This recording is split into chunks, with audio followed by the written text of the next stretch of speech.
Colonialism and post-colonialism. Excuse me, Next, sir, excuse me. next, I'd like to invite. Yes. Sir, just a minute. The YouTube will be started. Just a minute. After that, you just inform that. Tamil? Okay, ma'am. Yes, ma'am. Start பண்ணியாச்சு. Tamil? Yes, ma'am. Start பண்ணியாச்சு. Yeah, you started. Okay, sir. You can. Okay. Yes, sir. Mageshwaran, sir, you continue.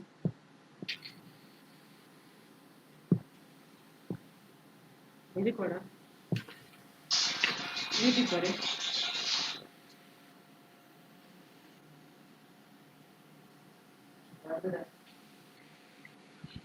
Mageshwaran, sir? Okay. Yeah, you continue. Okay, thank you. I would like to invite to give welcome address Mr. G. Pandian, sir, Assistant Professor, Department of English, Margaret College for Women, Viriyur. Welcome, sir. Sir, welcome. Sir, can you hear me? Pandian, sir. Okay. Yes. Yeah, audible. A warm greetings to everyone present here. It is indeed a great pleasure to be amidst this May gathering. On behalf of Department of English, Immaculate College for Women, Viriyur, Kallakurichi, I proudly welcome you all for this 2 days international webinar on colonialism to post-colonialism. In the joyful occasion, we are proud to welcome our resource person, Dr. Wahaj Uniza Wadda, Prince Atam bin Abdulaziz University, Saudi Arabia. She is the princess of this webinar, who is going to advise for the next few hours on this topic. I welcome you, ma'am. Thank Next, you, sir. Good morning to everyone. I warmly and respectfully welcome Reverend Sister Dr. Fatima, Principal and Secretary, Immaculate College for Women, Viriyur, Kallakurichi, who has been the pillar behind this webinar. I welcome you, sister. I feel happy to welcome Dr. P. Rini Melina, Head of the Department of English, who has been backbone of this webinar. I extend my welcome to all the faculties, volunteers, students, participants, research scholars. Once again, I welcome you all. Thank you. Thank you, sir. Thank you for giving welcome address for the second international webinar, post-colonialism and post-colonialism. Thank you, sir. Thank you very much. Next, I would like to invite to give chief guest introduction, Dr. Assistant Professor, Department of English, and accuracy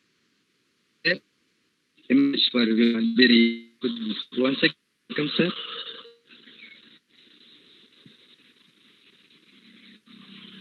Sir? Dr. Felix, sir, wait 5 minutes, sir. Mahesh, sir. Sorry? Sir, actually, he is trying to connect.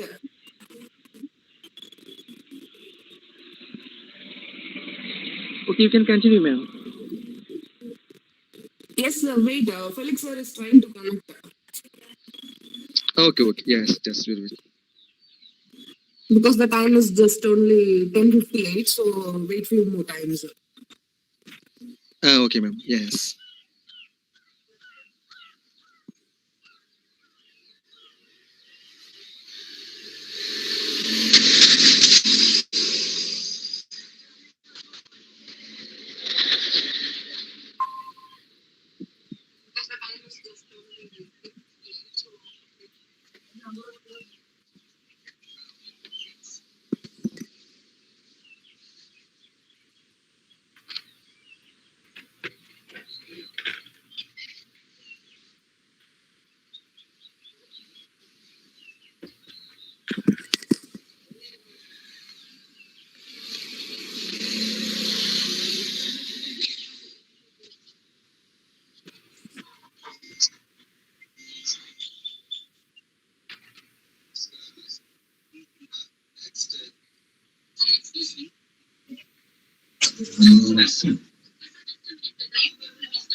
Okay, ma'am. Okay, just because I'm Asian, I'm going to give this person. Suji Unisa Varda, working in the Department of English Language and Literature, Prince bin Abdulaziz University, Saudi Arabia. For the past 7 years, the prior to that she worked as a senior lecturer in India for 30 years. She has presented and published papers at various international conferences and journals in London, India, Australia, and Saudi Arabia. She is a member of various national and international organizations besides being a reviewer for international journals. Her areas of interest are psychoanalysis, classical methodology, and detective fiction. Today, Dr. Wahad Unisa Varda, Prince Saddam bin Abdulaziz University, Saudi Arabia. The topic is colonial to post-colonial literature across the continent. Okay, thank you, ma'am. Once again, I welcome.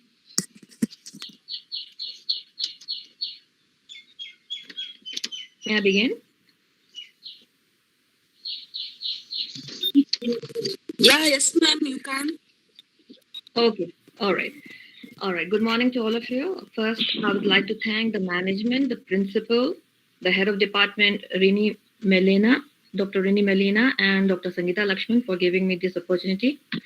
And though things outside in India are in such a state, I would appreciate the fact that we all still have the zeal to learn. And I sincerely hope that you will take something from this session. And by the end of the session, most of you, if you've already studied this, might have refreshed your memory, and some of you might have learned something new. So with that, let me begin.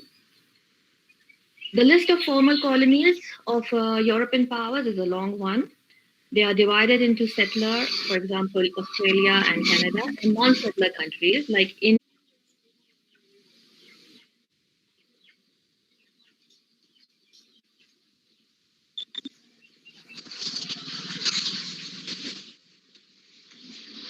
The status of the settler countries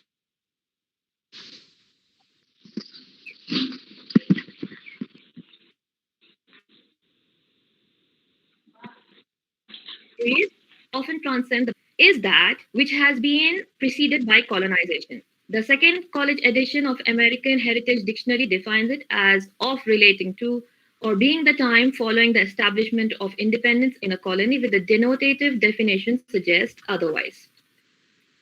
It is not only the period after the departure of the imperial powers that concern those in the field, but that before independence as well. The formation of a colony through various mechanisms of control and various stages in the development of anti-colonial nationalism interest many scholars in the field. By extension, sometimes temporal considerations give way to spatial ones. That is, the interest in the post-colony as a geographical space with a history prior or even external to experience of colonization, rather than in the post-colonial as a particular period. In that, the cultural productions and social formations of a colony long before colonization are used to better understand the experience of colonization. This was just a brief introduction. Dr. Sangeeta has already given the complete understanding of post-colonial yesterday, colonialism and post-colonialism. So I would start with the continents. I've chosen three countries or continents, if you wish to call them. First, there is my choice of Canada, and then I'll speak briefly about Africa, and then in Africa, I will talk about Kenya, and then finally the Caribbean islands. I will not be talking about India because India was colonized, and we have been studying colonization for several years. We read colonial literature as well, post-colonial literature as well. So I would just like to put more emphasis on Canada, Africa, more particularly Kenya, and the Caribbean islands. Each of these countries, I would divide the structure into outline. And in the outline, I'll be talking about geographical, economical, historical outline. And then I would talk about colonization. I would talk about subjugation, emancipation of the country. This is basically what I will be doing. Sorry about that.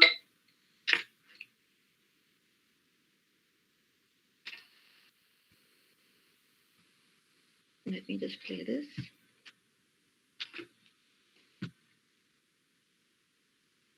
Don't tell me it's not going to respond. Okay. So as I said, I'll be talking about Africa and specifically Kenya, Canada, and Caribbean islands.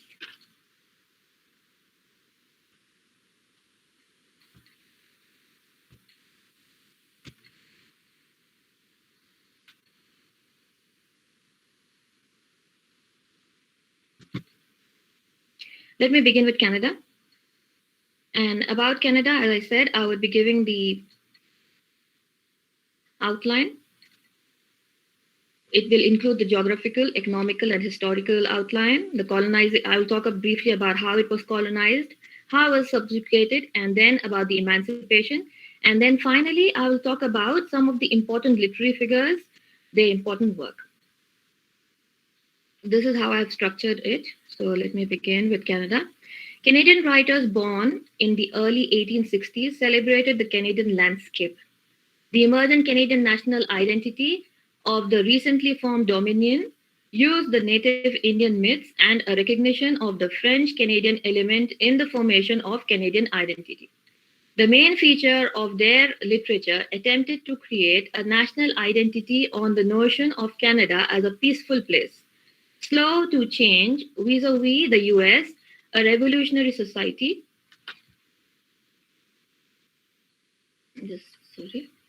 A revolutionary society, fast to change, and secondly, Canada as a bicultural society that is a mosaic of vision, of energy, and enterprise. When I talk about Africa, I will talk about the various meanings of the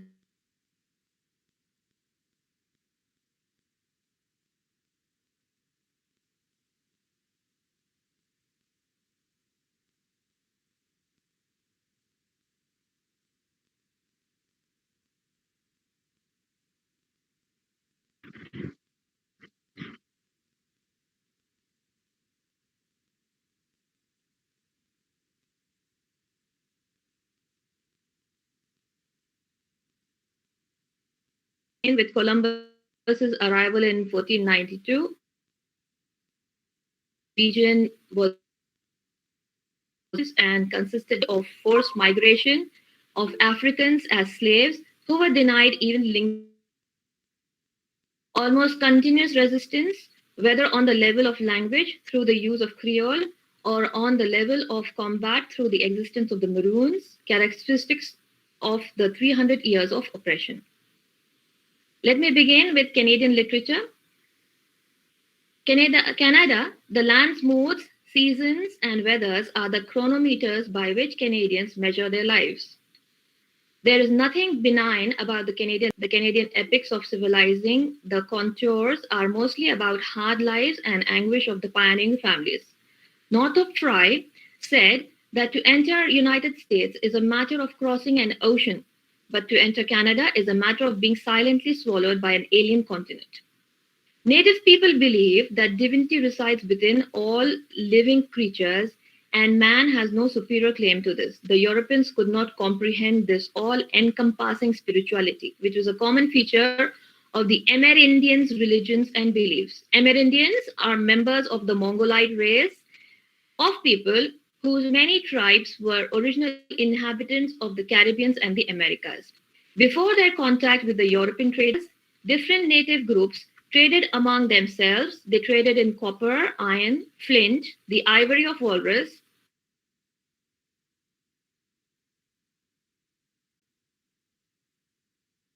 Similarly, the hunters in the woodlands traded furs for corn and tobacco grown by the peoples in the Great Lake regions.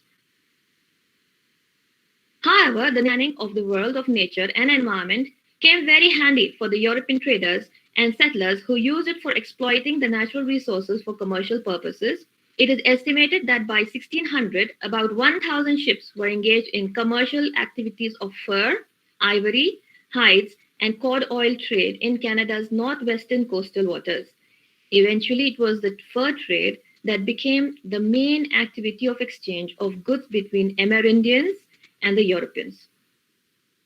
The Portuguese were the first to explore the New World to expand their trade and territories. Spaniards followed them by establishing an overseas empire by conquest. The French and the English were not far behind in this race to find gold, spices, and other valuables from other parts of the world. Having established their colonies in various locations in Newfoundland, Quebec, and Montreal, both the British and the French got themselves engaged in fishery and fur trade. However, Quebec fell to the British Army at the end in the Battle of Plains in 1759, and with this also fell New France forever. At the end of the 7 Years' War between England and France, New France became a British colony in 1763. The Quebec Act, passed in 1774, extended Quebec's borders and that guaranteed the French language and Catholic religion. Thus, all the colonies and in Canada came under the control of Great Britain and were ruled by governors appointed by England. At the close of the 18th century, British America consisted of 7 political units, tied in various ways to Great Britain. The 7 had much in common. None enjoyed political independence. The British Imperial Centre had a great control over them. Their economies, being part of the pre-industrial world, were dependent upon the empire. The dependent colonial existence gave way to a nationhood rooted in Canadian dynamism that was manifested in its achievements during the First World War. Even before the Europeans arrived in Canada, dramas were performed by the Inuits and the many Indian cultures, the Ojibwa, the Iroquois, the Plain Indians. The shamans or the mystics were gifted actors who used masks.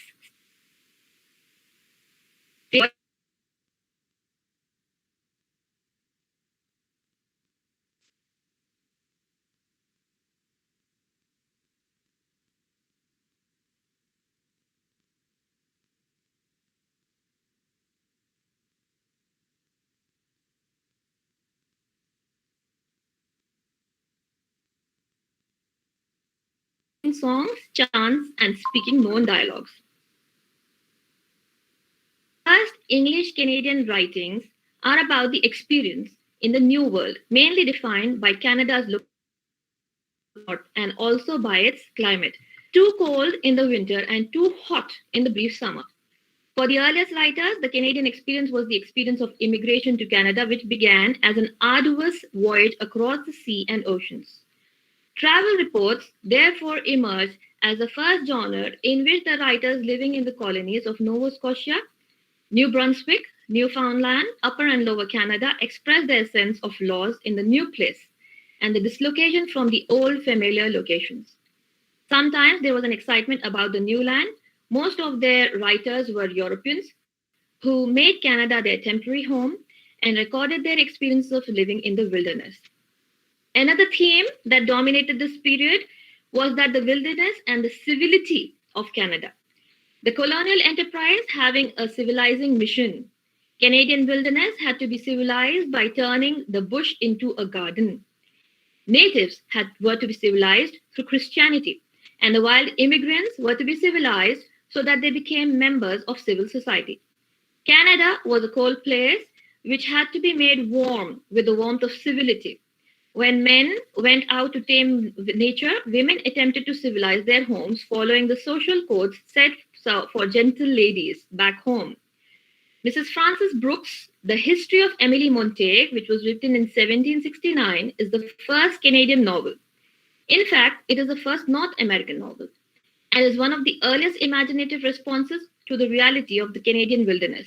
Living in a garrison produced a peculiar mentality, which Northrop Frye called Garrison Mentality, a mentality that dominated most of the Canadian writing till about 1960s. As earlier, Canadian writers were certain of their moral values. Right was white, wrong, black, and nothing else counted or existed. Francis Brooke wrote this novel in the epistolary form of a fiction Quebec Garrison life, which provides an escape for those who have come from England to return home eventually. They follow the social codes of the aristocratic England acted out on the garrison stage, with no attempt to adjust to the life in the new world. This is composed of 228 letters. It describes in detail the manners and the custom of the Kipokois and the native Indians and the sublime scenery. These letters explore the French-English relations in Canada. The history of Emily Montague is important because it provides some of the earliest imaginative responses to Canadian landscape and the insights into the experiences of the immigrants in the New World. Confinement of a life in a garrison, surrounded by an alien landscape and a climate, makes this an interesting place. The French and the native Indians come under close scrutiny of the novelist. The roles of women, different from those in the New World, are also observed and analyzed. The novel makes a case for a new language, new metaphors, and myths to define the New World. Margaret Atwood constructs the theory of Canadian literature from this trait in her Survival, a thematic guide to Canadian literature. She argues that every country has a single unifying and informing symbol at its core. If for England it is the symbol of the island, and for America it is that of the frontier, she is of the view that survival is a symbol for Canada. It holds on an unfulfilled hope, a utopia, a multifaceted and adaptable idea. For the early Canadian settler and explorer, it was bare survival in the face of hostile nature or native Indians. Similarly, it was cultural survival for the French Canadians after the English took over. With that, I've covered the part of Canada. Now I will move to Africa. I will briefly be talking about the background of Africa and why it's called the Dark Continent. I'll speak about that. I'll briefly trace the history of the African subcontinent since the prehistoric times, and I will also discuss the various meanings implied in the epithet, the Dark Continent, as applied to Africa by the European colonial powers. A brief account of colonization of the continent from the time of the arrival of the first Europeans, the Portuguese, to understand the political cultural background. A detailed history of Kenya since the prehistoric times to the situation at the point of Uhuru in December in 1963. In between are the details of the first colonization by the Arabs and the Portuguese, followed by the British. Africa, the Dark Continent. In most books of history written by Europeans, the continent of Africa is referred to as a dark continent. This expression, the Dark Continent, was most probably first used by travelers and missionaries who happened to visit the African subcontinent much before political claims on its territory were made and it was colonized by various European powers. The term dark has been used for describing the continent of Africa because, firstly, these early travelers as well as the missionaries considered as dark anything mysterious that they did not understand much about.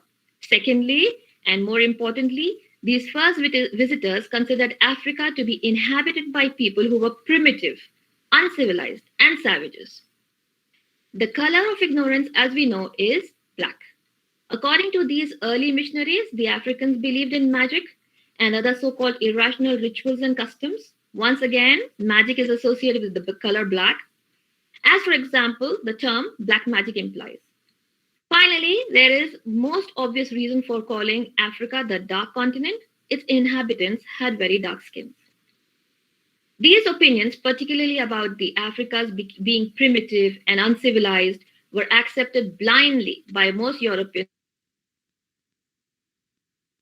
either for trade or for colonization. In fact, the colonial administrations built upon this myth of primitivism of the Africans by stating that Africa had no history, no culture, no past.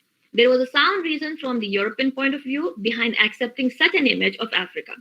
The European powers used the excuse of civilizing these savages for entering Africa and for staying on for the economical and political exploitation of its people. Thus was created the myth of the white man's burden, which expression meant on the face of it that the white man had taken upon himself the onerous task of the burden of civilizing the South Africans.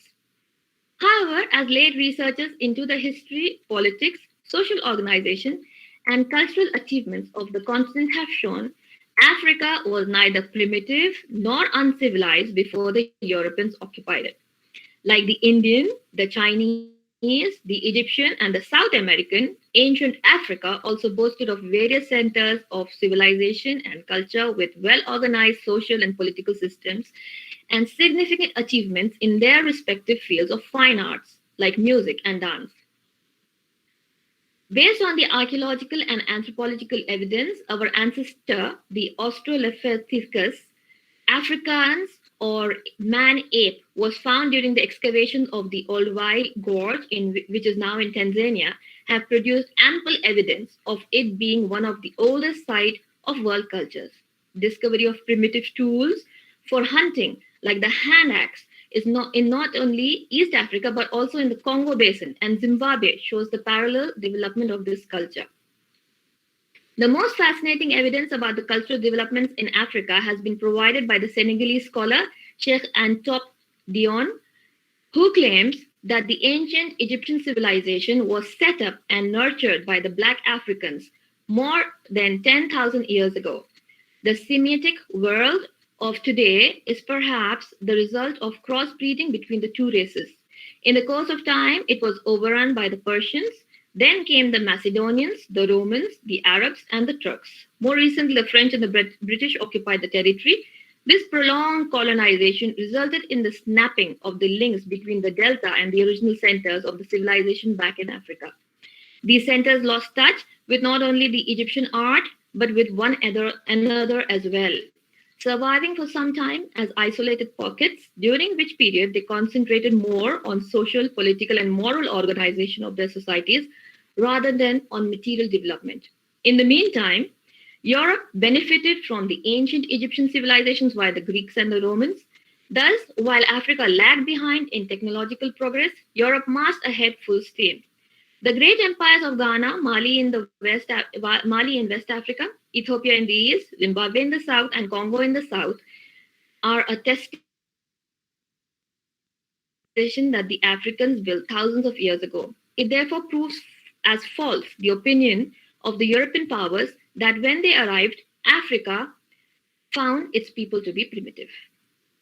Africa's recent contact with Europe took place at the end of the 15th century, when the Portuguese set up some rest and recuperation stations as also military garrisons on both the west coast of the Atlantic and the east coast of the Indian Ocean, en route to the east where they were headed, led by the legendary Vasco da Gama for exploring the fabled riches of the Orient.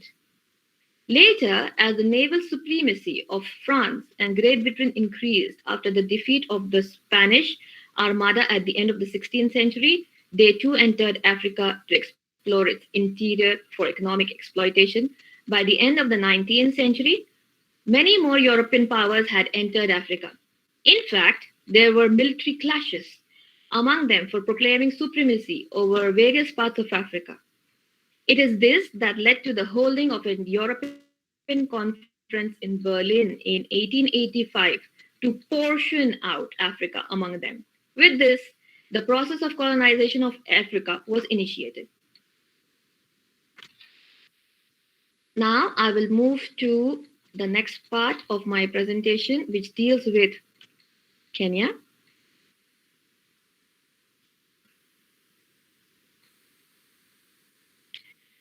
Prehistoric Kenya, the Republic of Kenya, which was a port of the ancient Giku and Mumbi, is an ancient land lying in the east central coast of Africa across the equator and encompassing some of the most arid as well as the most fertile parts of Africa within its geographical bounds. Once again, like other parts of the world, the people in this region too passed through various stages of development. There were no classes in Kenyan society at that time. There were only different ethnic groups. and varied political and economic organizations. Because of a lack of means of communication, they lived in isolation from each other. These inhabitants of Kenya seem to have come in contact with traders from some of the civilized countries of the time, such as Egypt, Greece, Persia, and India. In all probability, it is these traders who first introduced agriculture and rearing animals to the people of this period. The first colonization of these people and of the coastal region began with the arrival of the Arab Muslims in the 8th century, who came to propagate Islam but stayed on to trade in ivory, gold, timber, iron, and black slaves. In course of time, a number of independent city-states, mostly ruled by Arabs, came up along the coast from Mogadishu to Kilwa. Most of the Arab influence was, however, confined to the coastal areas only, and there is no evidence of a similar contact with the natives of the interior. By the middle of the 15th century, the Portuguese, who had then become a major colonial power and who were looking for controlling the sources of exotic products of the Orient for trade purposes, made their first penetration of the coast in their search for gold and spices and began to expand their slave trade. In doing so, they drove the Arab rulers from the coastal areas of Kenya, Somalia, and Tanzania, which they continued to occupy and exploit for the next 200 years.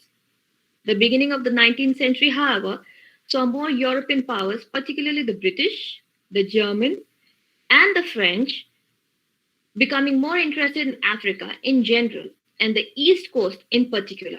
The number of explorers and missionaries traveled into the interior and made contact with the Africans. Towards the end of the 19th century, European interest in the continent had reached competitive proportions. In a conference held in Berlin, which I've already spoken about, in which Britain, Germany, France, Belgium, Spain, Portugal, Italy, Austro-Hungarian Empire participated. It was decided to partition Africa. Germany and Britain, however, continued to clash over the supremacy in East Africa. Eventually, it was agreed that Lake Victoria would form the boundary between the respective areas of influence. The territories lying north of the lake, Kenya and Uganda, became under British control, while the territories lying south of the lake became German dominion. The British government, however, chose not to administer these areas directly. A trading company, the Imperial British East Africa Company, was founded in 1888. The granting of a royal charter to Sir William Mackinnon, a shipping magnate, besides Kenya and Uganda, a 10-mile strip of the east coast was obtained by the Sultan of Zanzibar on lease. The company, it was claimed, had been formed for the purpose of pushing forward the civilization of Africa. The modus operandi of this colonization in the name of civilization was once again the same as in Asia. Eventually, political control in the guise of trade. However, the company soon found out that trade, particularly in ivory, was extremely expensive on account of the high cost of transportation.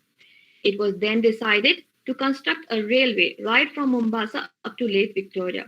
During this construction, which was done with the help of labor force brought from India, the company had to bear huge financial burdens.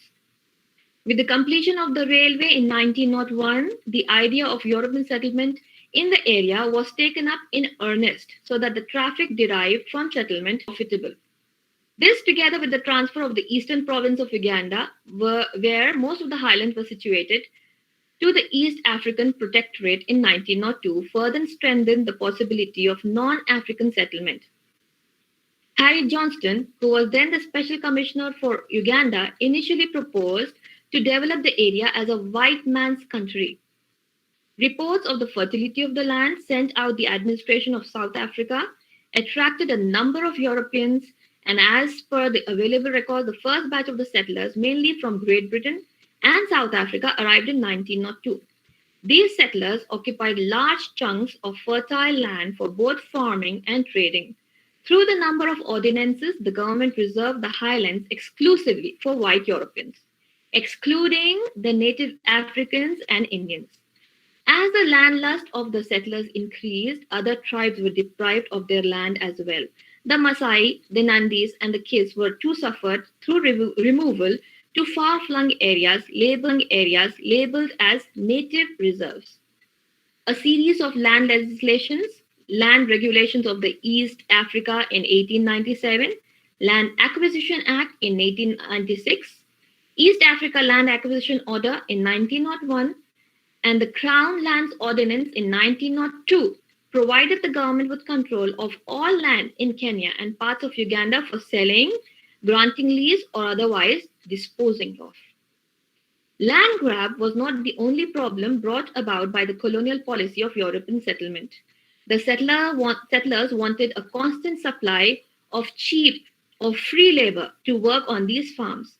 And with the Africans' reluctance to work for the outsiders, the colonists, that is, the European farmers, they found it increasingly difficult to obtain cheap labor. In those cases where African settlements were part of the European acquired lands, the Africans were declared squatters with permission to cultivate a small plot of land on the farm premises to keep members of the family and a few cattle. Appalling working conditions and severe restrictions on both physical movement of the squatters and also on the number of cattle that they could keep and the kind of crops that they could cultivate were definitely oppressive. Moreover, the wages were abysmally low. They were subject to the most cruel punishments on the flimsiest of excuses. In fact, their plight in many ways was worse than that of their brethren who had been sold as slaves in America by the Arabs and the Europeans. This repression, together with prohibitive rates, which were called hut taxes, led to migration of peasants in search of a living. This led to further problems in the native reserves, from which most able-bodied males were absent, earning money as laborers for paying personal taxes. It also stripped the African villages of the most efficient labor force, leaving mainly old men, women, and children. By now, the Africans were sufficiently alarmed about the settlers' conspiracy to annex their land permanently, and they formed two associations to defend their interests. The first is the Kiki Association, which is also called KA, formed in 1920, with the primary aim of defending the Kiki land. And in 1921, a more militant association, generous help from M.A. Desai, an Indian leader and journalist. It was called the Young Kiki Association, or the YKA, the militant struggle by the Africans, which led to the full-scale national liberation movement and eventually the independence of Kenya in 1963. Coming to the important literary figure, Nigorgi, the Kenyan writer and academic who writes primarily in the Gikuyu language. His works include novels, plays, short stories, and essays ranging from literary and social criticism to children's literature. His short story, The Upright Revolution, or Why Humans Walk Upright, Nigorgi's literary works were concerned with major social, cultural, and political problems in Kenya in the past and in the present. His first two novels, Weep Not Child and The River Between Us, set in the colonial period of his childhood, focused on the traumatic effects of the Mau Mau uprising on Gikuyu family life and the impact of the independent school movement on the rural Gikuyu society. His third novel, Grain of Wheat, combined the memories of the Mau Mau era with the depiction of Kenya on the eve of independence, a time of great bitterness. Nigorgi claimed for the peasants who fought the British, yet who now see all that they fought for being put on one side. In Petals of Blood, his longest and most complex novel, he described the great detail in which the exploitation of the Kenyan masses by its own established elite. Nigorgi always sympathized with the oppressed and the underprivileged in the nation. Homecoming essays on Africa and Caribbean literature, culture and politics, writers in politics, Barrel of a Pen, Resistance of Oppression in Neo-Colonial Kenya, Decolonizing the Mind, the Politics of Language in African Literature, and Moving Centers, The Struggle for Cultural Freedom are his important works. Lastly, I move to the last country of choice, which is the Caribbean Islands.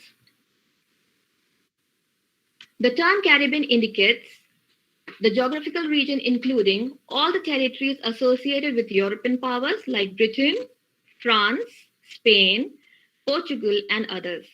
The territories that were part of the British Empire came together as the West Indian Federation in 1962. The discussion will be given with reference to the historical processes which have given Caribbean islands their cultural and literary identity. The various ways in which colonization affected people's minds by the imposition of the colonizers' language and the subversion of this means of control by the slaves' use of Creole. The pan-Caribbean dimensions of the politics of language is apparent from the writings of Aimé Césaire, Frantz Fanon, Edwin Camus, Braithwaite, and Edward Glissant, and their perception of history and ideology. At the time of Columbus's discovery of Hispaniola in 1492, the Caribbean islands were inhabited by the Caribs, who were in the process of subduing the culturally less advanced tribes of Taínos, the Arcox, and the Sydneys. It is from this date till about the middle of the 16th century that the demand for African slaves had increased. Following the capture of some of the islands by the British, a sizable population of West African slaves had been brought over by them as manual labor for cultivation of sugarcane and to work in the mines. The major European powers which sought control in Caribbean were Britain, France, and Spain. The development of territories controlled by them followed almost the same pattern, leading them to become plantation colonies. However, the slave population differed significantly in these regions. In the Hispanic Caribbean islands, the slaves comprised about 50% of the total population, whereas the British and the French formed 85% to 90% of the inhabitants. It is obvious that the main motives for colonization were economic. Césaire, who was the former French Caribbean minister, in his work Discourse on Colonialism, written in 1995, lists psychological, ethnographic, sociological, and political justifications which were offered by the colonizers, and he demolishes any attempt on their part to show the innate superiority of the European system of enterprise. The exploitation of slaves by the colonial masters did not go unchecked. Resistance took many forms, primary among them being the slave revolts, which occurred sporadically all over the Caribbean. In the 16th century, there were various revolts in various parts of the Hispanic Caribbean, Cuba, Puerto Rico, Honduras, and New Spain. In the 17th century, there was a series of slave revolts. Historians have labeled them the Aiken revolts. In the British Caribbean island of Antigua, in 1655, when the British captured Jamaica from the Spaniards, some African slaves escaped to the hills. They joined others who were hunters and herdsmen and who were thoroughly familiar with the mountainous region. These were the first Maroons, groups which refused to accept slave status and resorted to guerrilla tactics to protect themselves. From 1690 to 1740, the Maroons were engaged in almost constant guerrilla warfare with the British forces. These risings did not imply that all the Africans were united in their struggle against slavery. For instance, the Maroons, who had always been free, looked down upon escaped slaves. This view included the Creoles, that is, those slaves born on the islands, descendants of those who were transported through the Middle Passage from Africa to the New World, new arrivals from Africa, derisively known as freshwater Negroes. There was also hostility between the Creole slaves and the Africans, the former accusing the latter of inciting them to rebellion. Hence, the revolts, which occurred during the 16th and 17th centuries, were made less effective due to the lack of cohesiveness. Historically, the most important insurrection that took place in the French Caribbean island of Haiti at San Domingo in 1791 under the leadership of Toussaint, a black man who had been a slave till the age of 45. The San Domingo Revolution culminated in the establishment of Haiti as the first Black Republic of the New World. Why is it important for us to know about the history and resistance of the Caribbean? This is because the leaders of these struggles, men like Toussaint, became transformed into heroes in the popular imagination. Songs were sung about these victories, poems were written about them, speaking about how he came to develop the concept of negritude. Negritude is the sea journey from Africa to the Caribbean, which represents the temporal moment when the slaves were dislocated from Africa, a word which was coined by M. Césaire, defining the qualities of the values of the Black civilization in the world. It provided a positive image of race of the Black people. It also criticized the racial approach. Césaire says that negritude is an action. Haiti is the country where Negro people stood up for the first time, affirming their determination to shape the new world, a free world. Explaining the concept of Antillican, this is the collective name which is used for the Caribbean islands, except the Bahamas, conceived of as falling into two broad groups, the Greater Antilles, that is Cuba, Jamaica, Hispaniola, and Puerto Rico, and the Lesser Antilles, comprising of the other islands to the east and the south. Césaire says, a resistance to the politics of assimilation. The first Negro epic of the New World was written by the Haitians, people like Toussaint.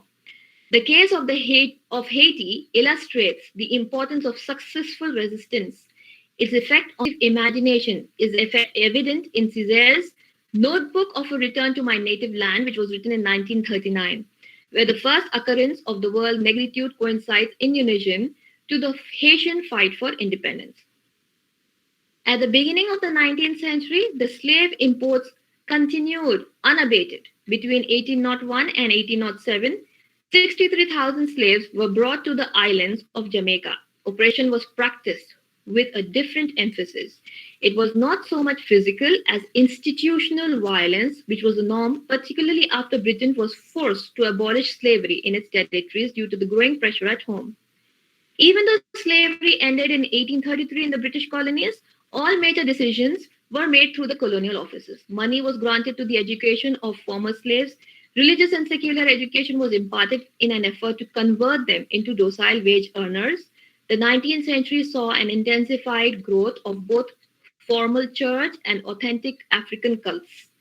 An important rising of the century was 1865 Moreton Bay Revolution in Jamaica, incited largely by a demand for the rightful share of land of absentee owners of large estates. Violence against the peasantry took severe economic forms as well. Indentured laborers from China, India, and some European colonies were brought over to keep the wages low and the peasantry in a state of perpetual poverty. The opening decades of the 20th century were years of economic crisis. Hurricanes and droughts caused losses to the sugar industry, which was already losing out to foreign competition in the world market. In spite of high levels of unemployment, planters in Guyana, Jamaica, and Trinidad chose to bring over East Indian indentured laborers rather than pay high wages to the local people. Due to the unemployment, there was widespread migration from rural areas into the cities, the departure from the land being associated with a sense of spiritual loss. In 1904, Mary Adela Walcott, under the pseudonym of Tropica, wrote about the various aspects of plantation cultures. The slaves, the big houses run efficiently by colored servants, come housekeepers called nanas or bushers, or overseers of cane and banana plantations. Her poem, The Undertone, has for its epigraph 2 lines from Wordsworth's Tintern Abbey, the still sad music of humanity, whose undertone can be caught beneath the brightness of the sudden day, is the far faint cry of wounded slaves in chains, the guilt-ridden past, and the attempts to obliterate it by dismissing it as nonsense and old nurse's tale is foregrounded in the poem, which makes no claim to British superiority in order to justify colonialism. Significantly, the slave does not use the word freedom. This indicates an internalization of the oppression which does not lift even under changed circumstances. One of the main concerns of post-1950 Caribbean poetry is to build a literary edifice not based on European models but reflective of Caribbean reality. Olive Senior's poem, Cockpit Country Dreams, who remembers her mother showing her photo albums of Black ancestors. The idea that the Caribbean is a region without a history discovered by Europe, from which discovery its history is set to begin, was perpetual the hitherto undocumented facets of Caribbean history, cultures of the tribes existing before arrival, slave rebellions during the era of colonization, existence of communities like the Maroons, and the continuance of African traditions in the Caribbean. The Caribbean became home to people from Asia who came as indentured laborers and then stayed on in trade, commerce, religion, food, dress, music, and language. The descendants of these immigrants, particularly the Indian, the Chinese, the Portuguese, Irish, and the Syrians, have influenced Caribbean culture, and they have contributed significantly to the eclectic nature of Caribbean literature and society in a major way. In Guyana and Trinidad, over half of the current population are of East Indian descent. V.S. Naipaul is perhaps the best known Indo Caribbean writer of our times. The writers of these ethnicities have documented their ancestors and their own presence in the Caribbean. Writing in 1980s, Mahadai Das, in her poem, They Came in Ships, attempts to link the arrival of the indentured laborers or coolies with the coming of the African slaves. At the same time, she is fully aware of the very different socio-historical conditions which led to these two diasporas, to the Caribbean and that of the imaginary homelands. With that, I close.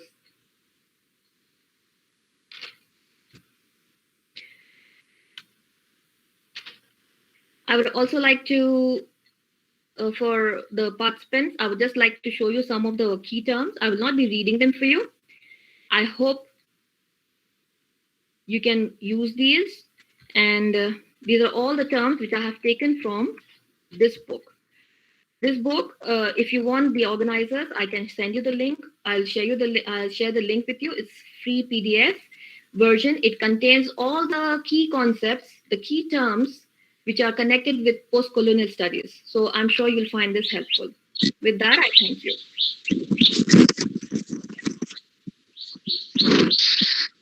Thank you, ma'am. Thank you for your amazing presentation, deliberation about different kinds of the colonial and post-colonial literature. South African American, Canadian, Australian post-colonial literature. Thank you, ma'am. Next, I would like to invite Dr. Felix, Assistant Professor, Department of English, and I could.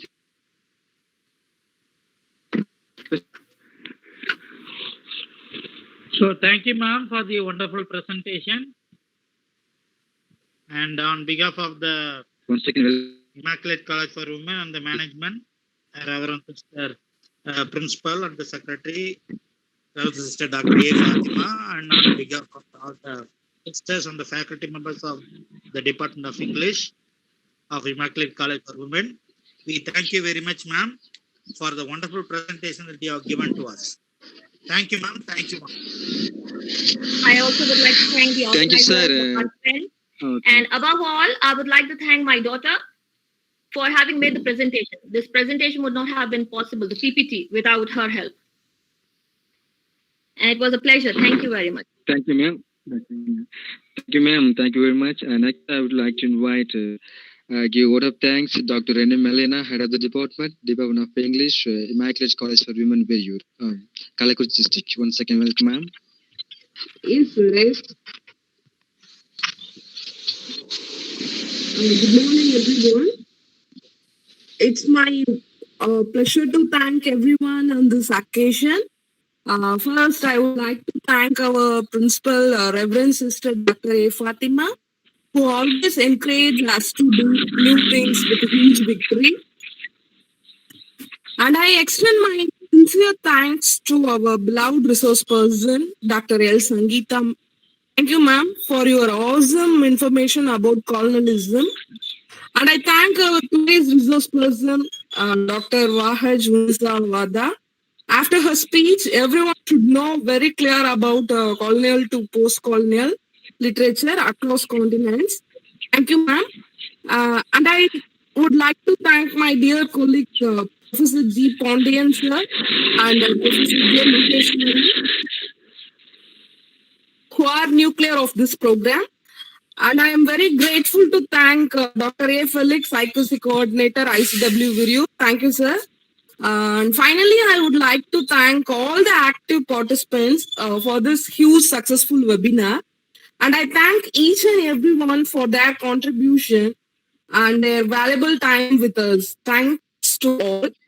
And the last thing is the feedback link will be shared in the WhatsApp group and chat box. Per day, 100 certificates only generated. So wait and receive the certificates. Be patiently. Thank you all. Thank you, ma'am. Thank you very much.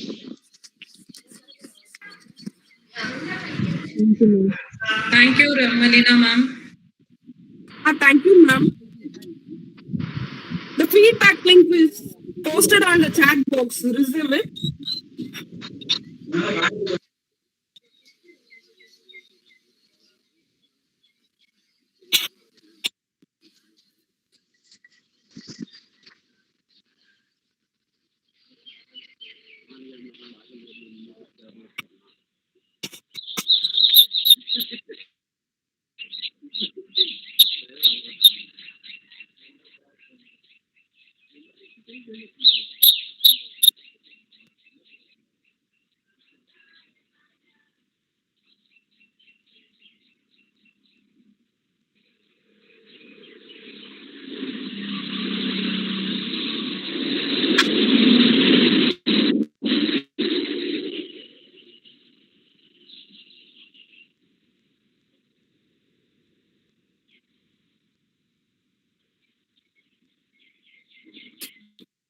Now the link is in the feedback. The feedback link is in the chat box. You can use the link to receive certificates.